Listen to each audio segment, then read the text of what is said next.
Thank you all for joining us. Over the past year in this committee, we've talked about what housing looks like in this country. Before last year, this committee it's called the Banking, Housing, and Urban Affairs Committee. It was far too much about banking and Wall Street and far too little about issues that matter to people's lives, particularly housing.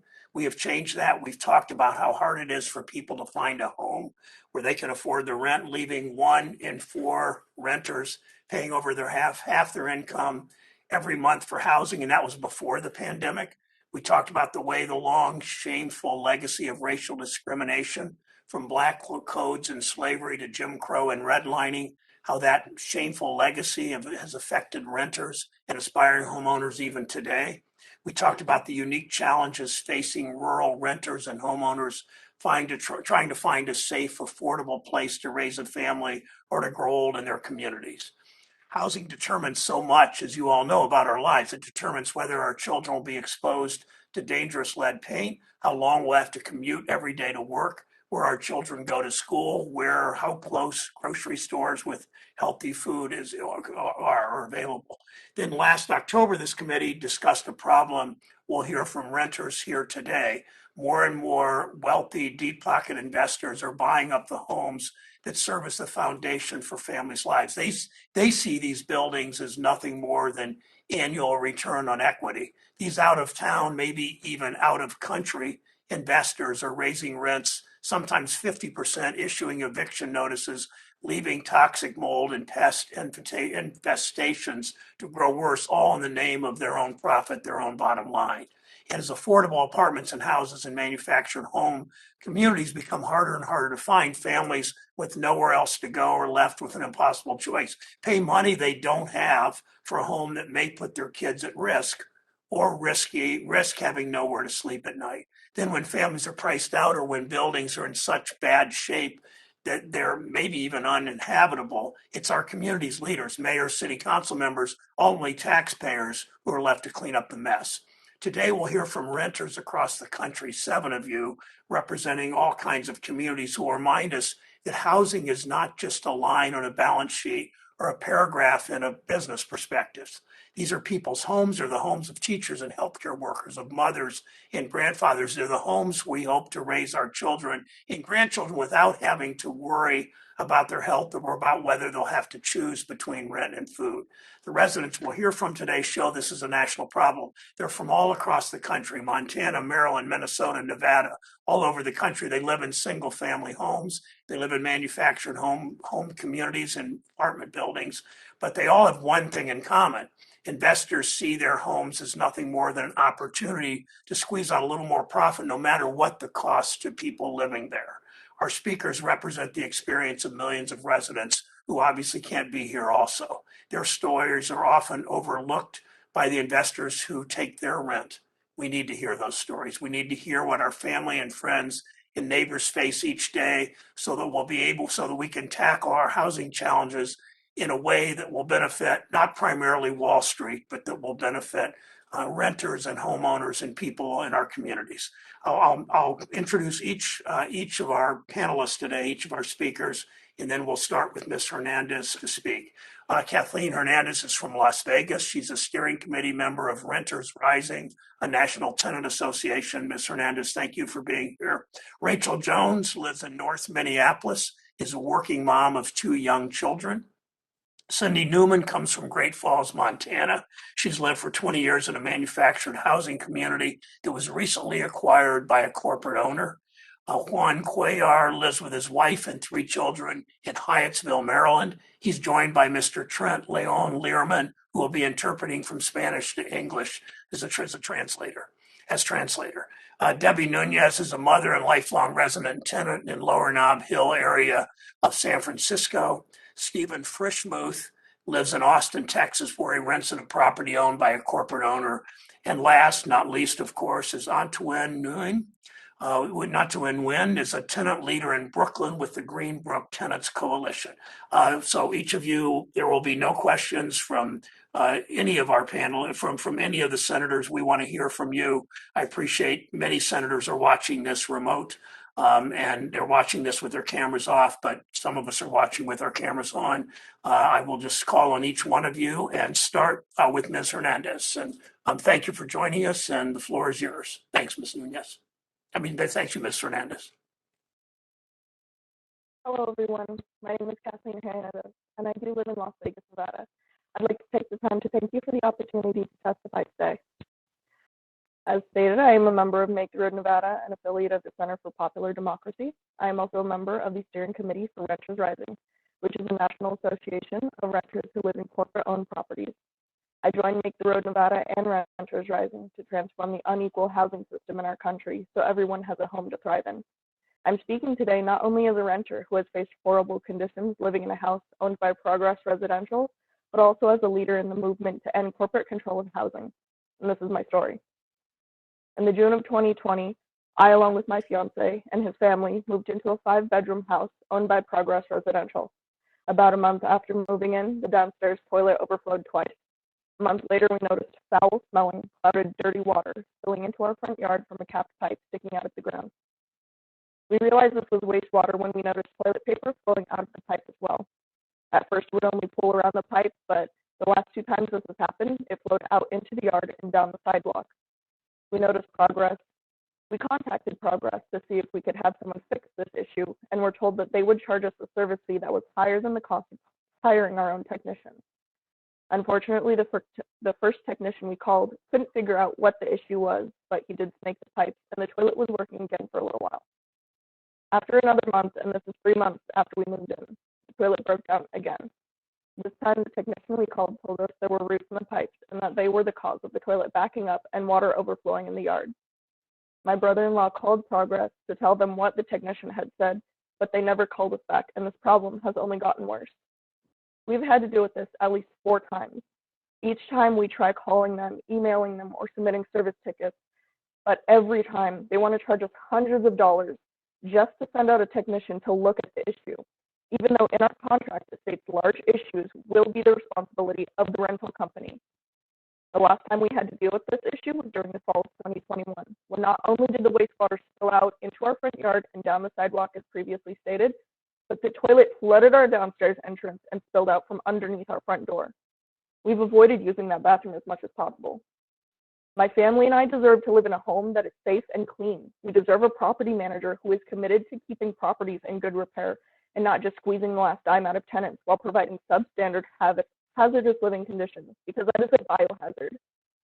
I know that I'm not alone and that thousands of tenants have faced similar and worse problems with Progress Residential across the country. The CEO of Progress, Don Mullen, was in part responsible for the foreclosure crisis and has continued to earn his living by cheating families out of the right to live in safe, affordable housing. We need real protections for tenants in Las Vegas, in the state of Nevada, and all across the country. We want you all, as the Senate Banking and Housing Committee, to take all the measures you can to protect tenants living in corporate-owned properties.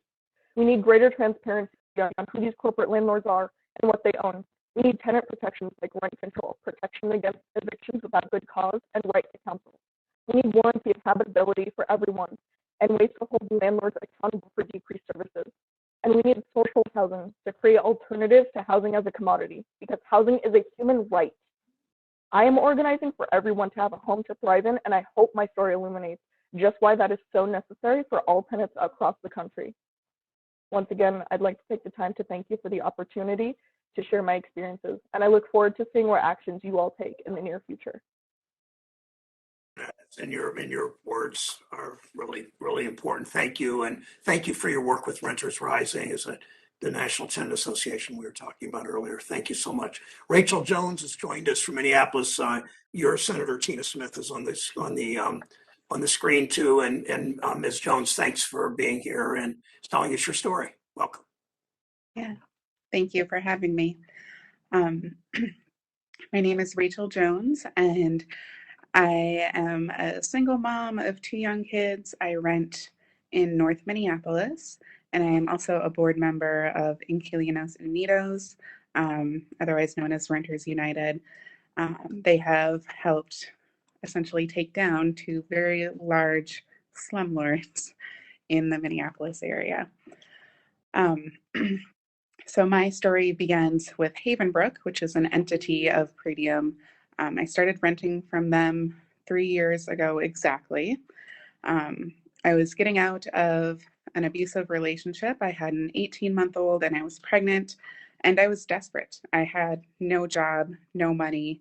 I was incredibly fortunate to have a mother who was able to loan me some money to at least put down a deposit, pay first month's rent.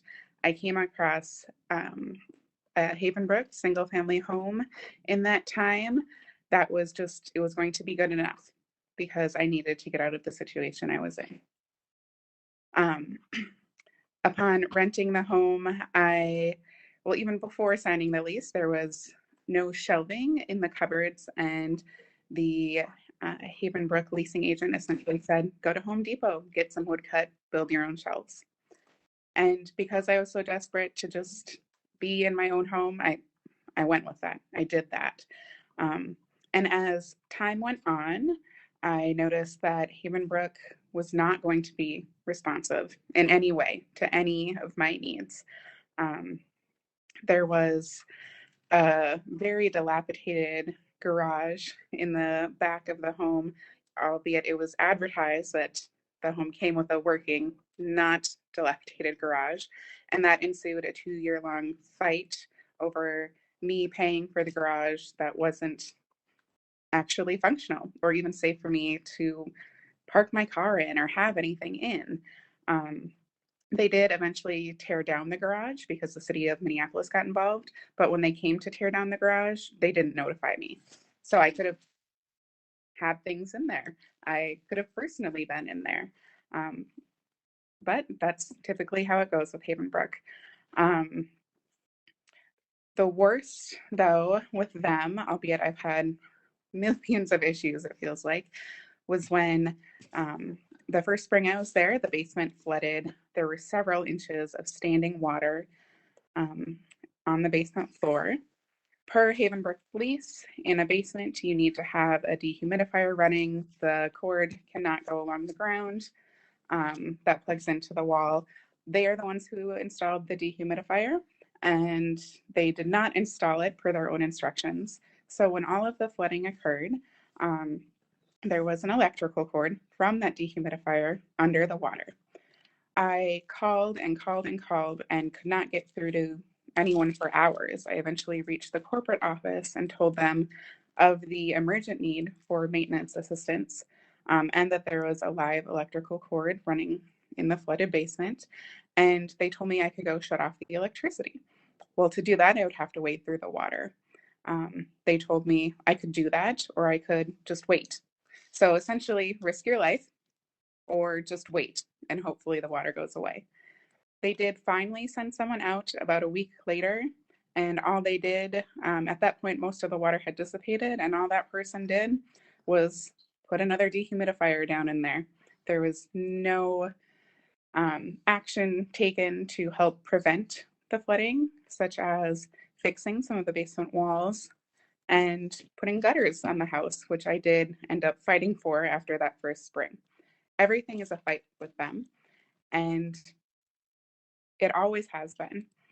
I've talked to other renters who have had worse issues than I feel that I have, and it is a constant battle. And that's only if you can get through to someone at Havenbrook. So my understanding is that in January of 2020, Havenbrook was bought by Pretium, and Don Mullen is the CEO of Pretium. And it is essentially a money grabbing tool. That's all that they are doing. They are targeting the lower socioeconomic class to grab money. When my rent went up by hundreds of dollars last year, I asked a representative from Havenbrook, why is it going up so much? I have faithfully paid my rent. I have done everything you have asked me to do and more. And you're still going to every year charge me hundreds of more dollars. She said, we have to please the investors. And it was shortly after that that I really started to get into the fight with my group here in Inquilinos Unidos. I was already a part of the group, but after that statement from the Havenbrook representative, I knew that I had a voice and I was going to scream as loud as I could, because we're all human beings and we all deserve dignified housing. Thank you again for your time. I really appreciate the opportunity for being here. That probably runs through all these. Senator Cortez Mastows joined us. Ms. Hernandez had just told her story, and so thank you. And Ms. Jones, thank you. Cindy Newman is from Great Falls, Montana. Her Senator Tester, is also on the call. So Ms. Newman, please tell us your story. Thank you. Okay, and thank you, Senator Brown, for giving us this opportunity. I live in the Highwoods in Great Falls, Montana, and I'd like to tell you a little bit about my neighbors and friends, people who choose to live in manufactured homes. In the Highwoods, 80% of us are seniors. Many have downsized from big yards and multiple floors, empty nesters in some cases, making a simpler lifetime and planning ahead for the more modest means of retirement. On my street, 7 of 10 are single income homes, and 1 in 3 includes a person with a disability. Most of us are on fixed income and just cannot absorb these big rent increases. 21 years ago, I bought a manufactured home and moved it to the Highwoods because it was beautiful and well maintained. We had a fair landowner who kept our community safe and affordable. In just 2 years, Haven Park Capital has bought 7 parks in Montana, affecting the lives of over 1,800 families. They are a Utah-based private equity group who have rebranded themselves as the saviors of affordable housing, but their business model is clear. They tell their investors that buying manufactured home communities is a way to make large, consistent, fast profits that exploits our inability to move our homes. Right now, people who own these homes have little to no rights once they put them on rental property. Our reality with Haven Park Capital as the owners of the small piece of land where we live is this: they are more likely to evict even during a pandemic. There are more harsh rules and regulations with all kinds of penalties. They've cut back on all amenities and stripped value out of our communities. They are brutal absentee landlords whose new management promotes bullying, fear-mongering, and harassment. If you get behind on your lot rent, they can evict and quickly seize your home. They ordered us to remove yard toys like basketball hoops and wading pools, even when schools were closed during the pandemic. And there are many new fees like for our pets. As homeowners, we have the same upkeep, repairs, insurance, and property taxes as a stick-built home. The cost of moving a mobile home is $10,000 to $25,000.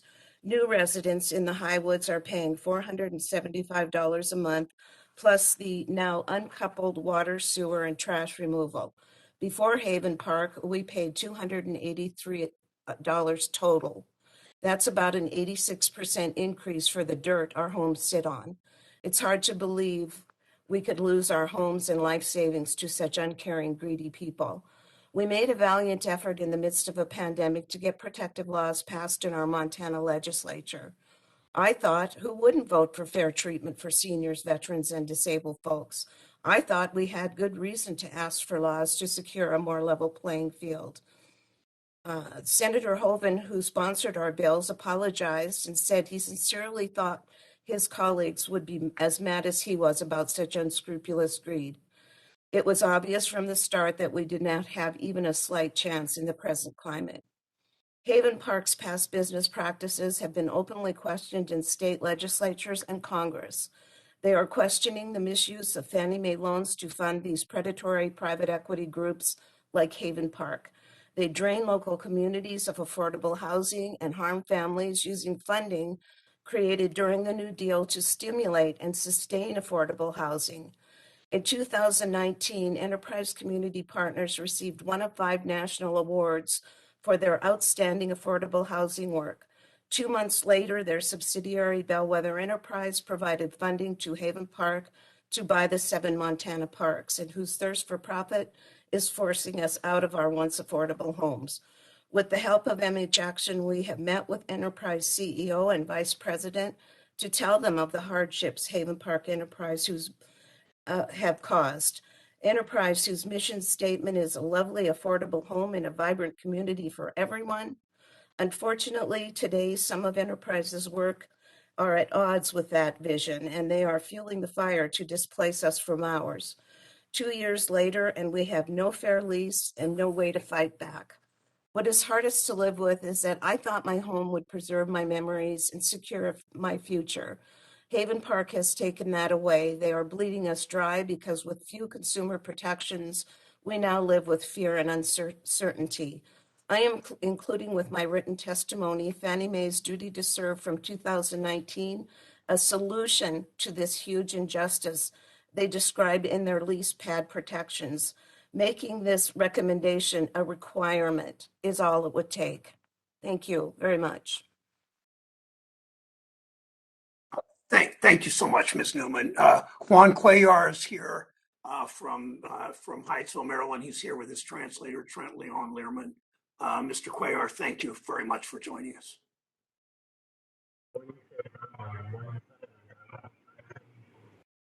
You will speak and then pause, and then I will translate.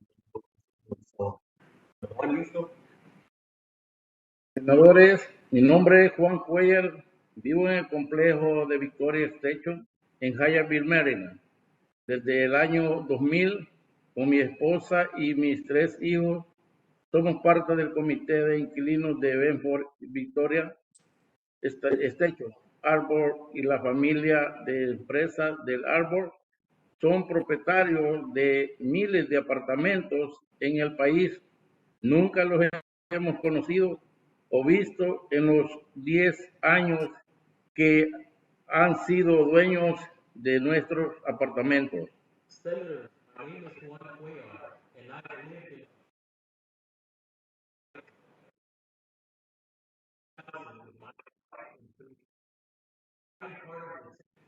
Sheldon, we're having a hard time hearing. Mr. Leon Learman, can you move closer to the microphone? We just really aren't able to hear you. Okay, senators, my name is Juan Cuellar, and I've lived in Victoria Station Complex in Hyattsville, Maryland since the year 2000 with my wife and 3 kids. I am part of the tenant committee of Bedford Victoria Station. Arbor and the family of companies of Arbor is the owner of thousands of apartments in the country. I have never known them or seen them in the 10 years they have owned our apartments. Entiendo que Arbor habla con hablan con los gerentes del complejo, que es con quien hablamos, solo los dueños. Gracias a la ayuda de Casa de la organización que nos apoya, se esconden para que no sepamos con quién hablar. Incluso cuando hemos tratado de comunicarnos, nunca nos han respondido. Si necesitamos mantenimientos, hablamos con la secretaria de la sociedad gestora. Creo que a los propietarios no les importa las condiciones de estos apartamentos. Nosotros como inquilinos, ni siquiera los reporteros saben quiénes son. I understand that Arbor speaks to another company who speaks to the managers of the complex, which is who we speak with.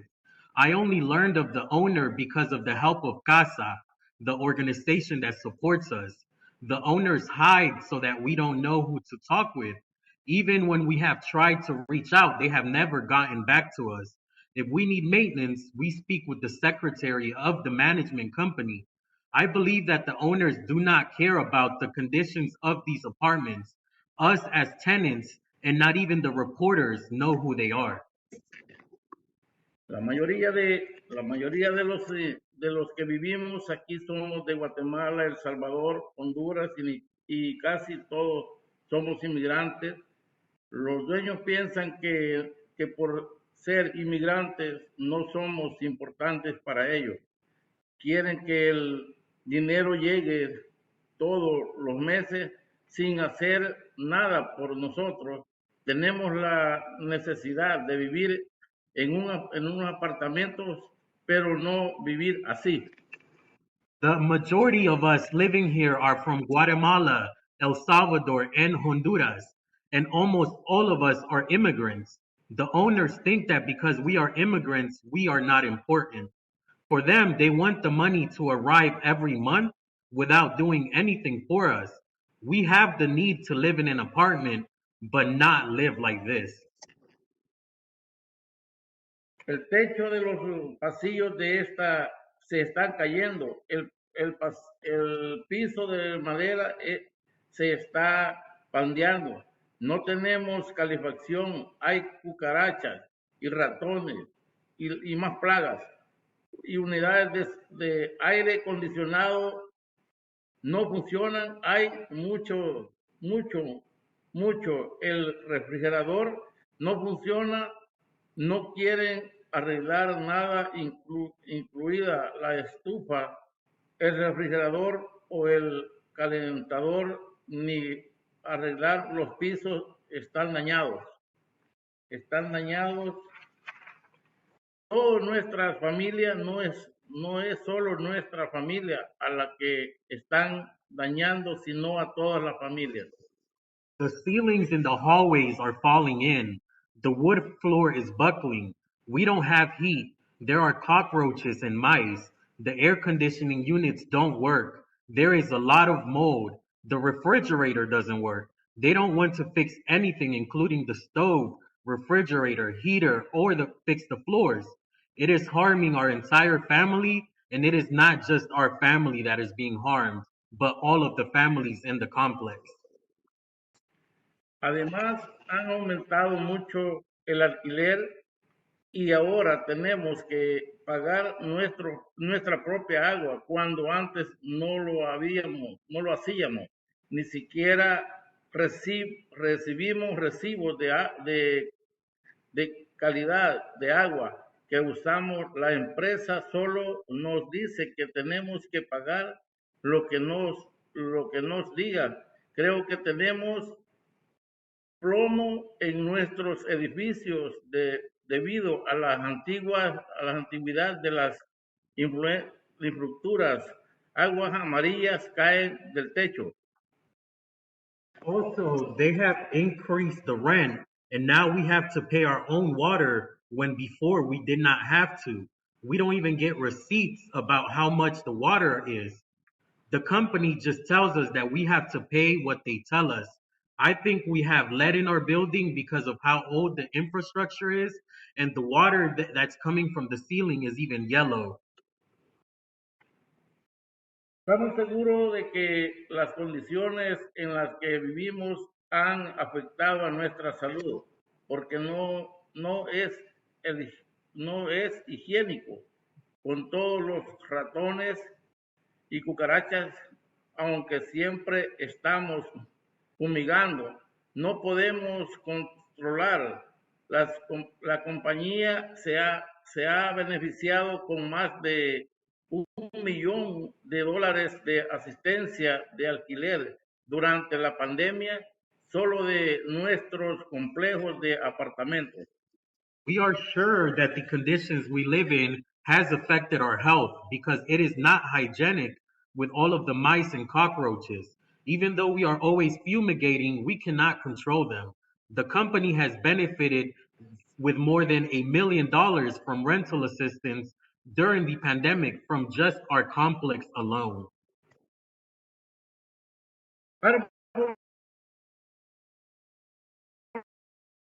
Cucarachas y falta de mantenimiento. No podemos seguir viviendo así. Después de más de 10 años, la empresa es rica, son millonarios. Siempre obtienen el dinero de nosotros, pero nunca vienen a ver cómo estamos o arreglan los apartamentos. Queremos que la empresa arregle todo y nos cobre más porque queremos seguir viviendo en este en este barrio. No podemos permitirnos más porque somos pobres. Gracias. Arbor is responsible for all of the mice, cockroaches, and no maintenance. We cannot continue living like this after more than 10 years. The company is rich. They are millionaires. They always get money from us, but they never come and check on us or fix the apartments. We want the company to fix everything and not charge us more because we want to keep living in this neighborhood. We cannot afford more because we are poor. Thank you.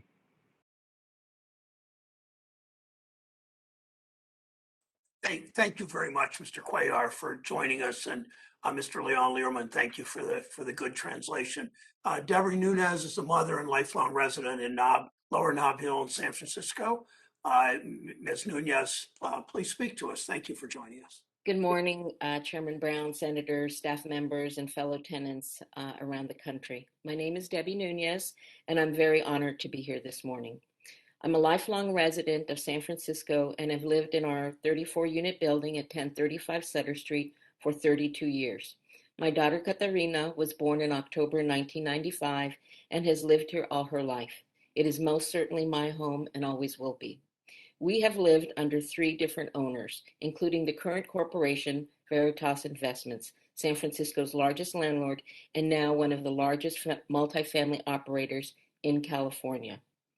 When we first moved in, a local San Francisco family, the Bellins, owned the building. Communication was warm, responsive, there was genuine community. In 2000, the notorious Lemby family bought the building, along with hundreds of other rent-stabilized buildings, with thousands of long-term tenants living at affordable rents because of San Francisco rent control. Between 2003 and 2007, they spent more than $1 billion on apartment buildings, with much of that binge fueled by collateralized loans bundled by Wall Street banks. The Lembys then began a harsh campaign to displace long-term tenants like ourselves, and in the process raise rents to pay off the exorbitant loans they took out to buy the buildings. I remember the constant utility and water shutoffs during hazardous construction and demolition inside vacant apartments. Many nights, due to lack of hot water, I had to boil buckets of water to bathe my then young daughter and warmed up towels near the oven. Management, despite our multiple requests, refused to provide rent control. So on our own, we bought dozens of mouse traps. One night, I remember catching more than a dozen mice. I felt like a terrible mother. The Lemby strategy was harsh, crude, and reeked of utter harassment. It was blatant enough, though, to catch the attention of the San Francisco city attorney, who filed a lawsuit against the Lemby family. When the Great Recession hit, the Lembys went bankrupt, collapsing under the weight of loans they really never should have gotten, combined with lawsuits and tenants organizing to stay in their homes.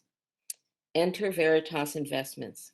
Yet Pang Ao founded Veritas in 2007.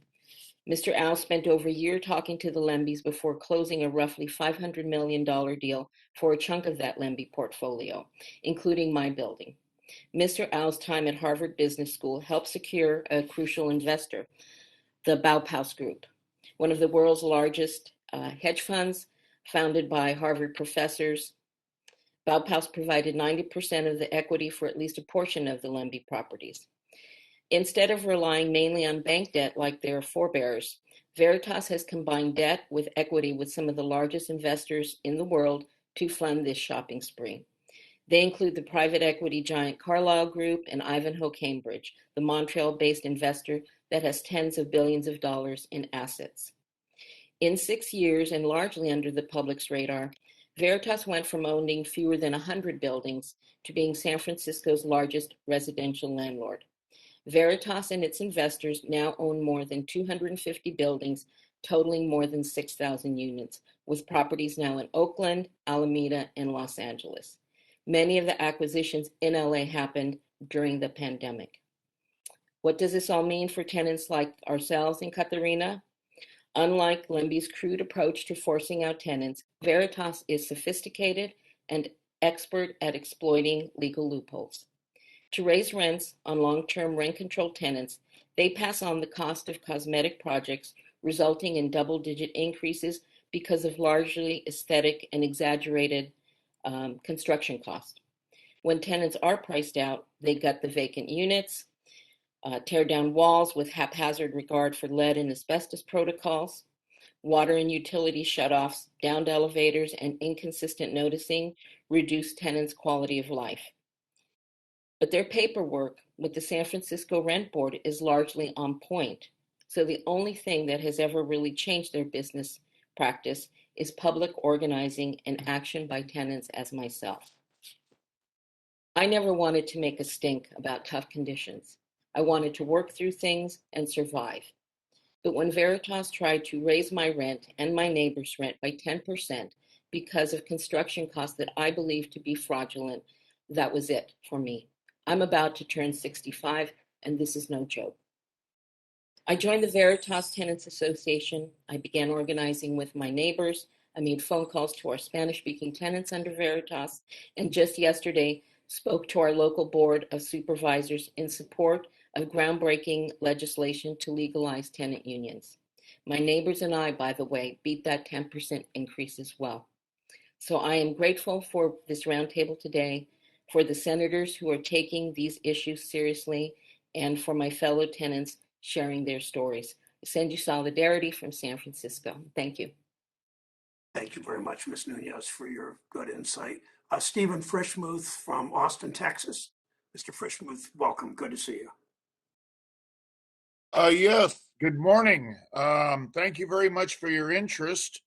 And I really appreciated your opening remarks. I'm going to steal them as my preamble. That works. My name is Stephen Frischmuth. I live at Creek's Edge Apartments in Austin, Texas. Creek's Edge is owned by Cooper Street Capital from Colorado. I live here on SSI and SSDI and was put here on a Section 8 voucher about a decade ago. At that time, the property was owned by the Mulholland Group, and it was more than half empty with doors gaping on empty, dark apartments, broken windows, and broken furniture heaped in the grass.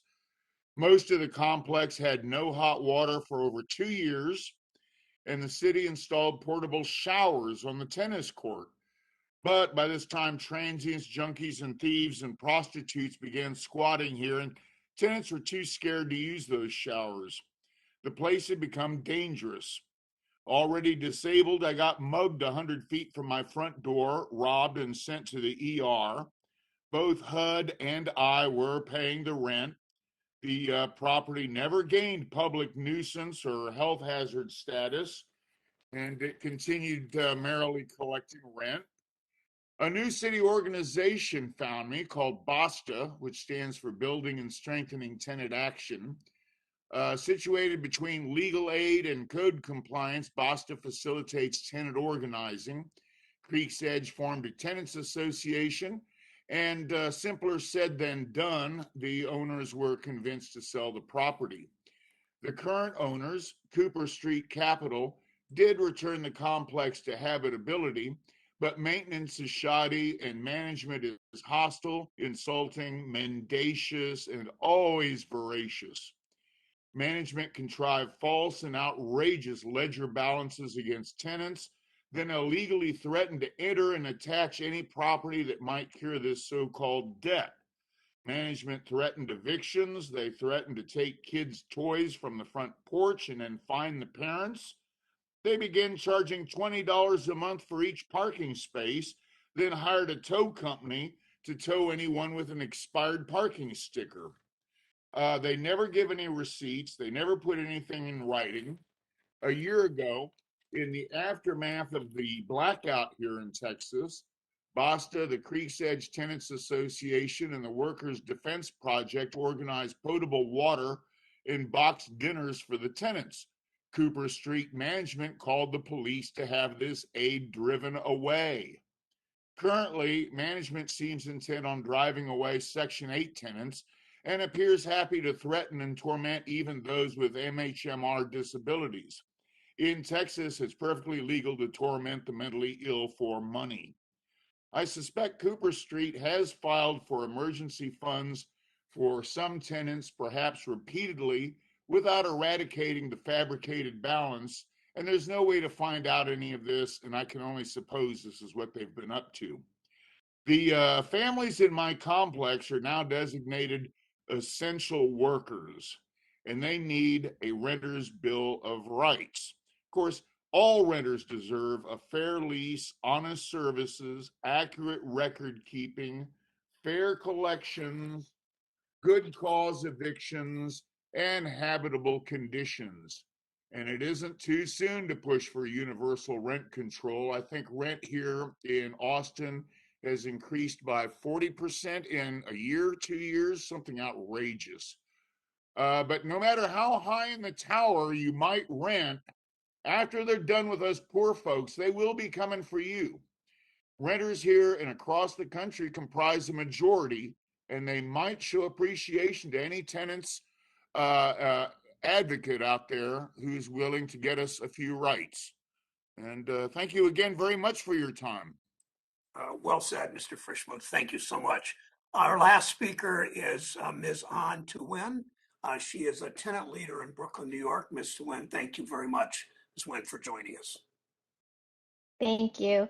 Good morning, Chair Brown, Senators, and Senate Committee on Banking, Housing, and Urban Affairs staffers.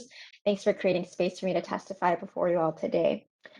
My name is Antoon Wing, and I live at 70 Prospect Park West in Brooklyn, New York, acquired in 2021 by a private equity firm, Greenbrook Partners.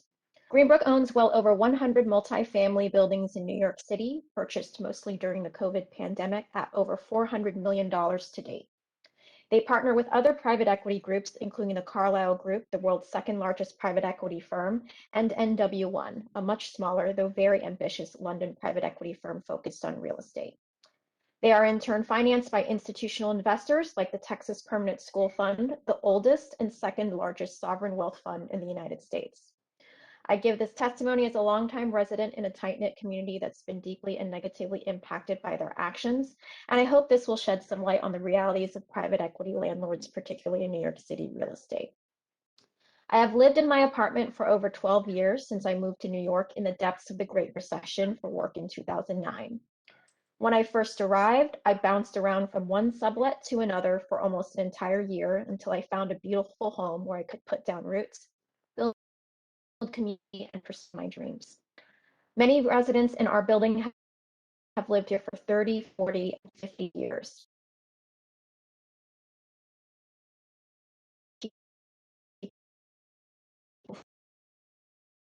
From all walks of life, cultures, and backgrounds, stable lives, and to their community. This is to me really what they mean.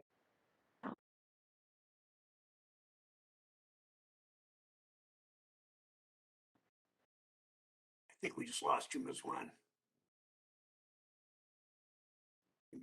Why don't you, well, she did turn off her video.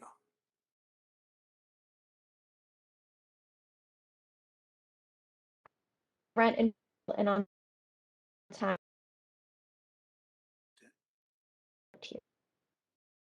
Keep your video off. All over. That might help.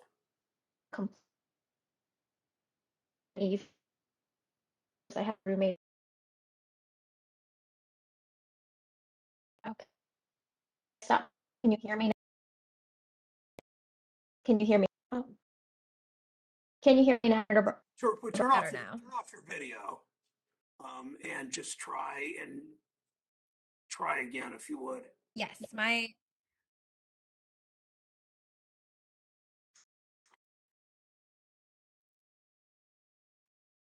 Yes, can you hear me now? We can hear you now. We could. Perfect. All right, can you hear me now? Yes, we can hear you now. So. Sorry, I have. Yes. Great. My internet here is Spectrum. It's not the best, but I'm going to work with what I've got. So let me get back to where I was.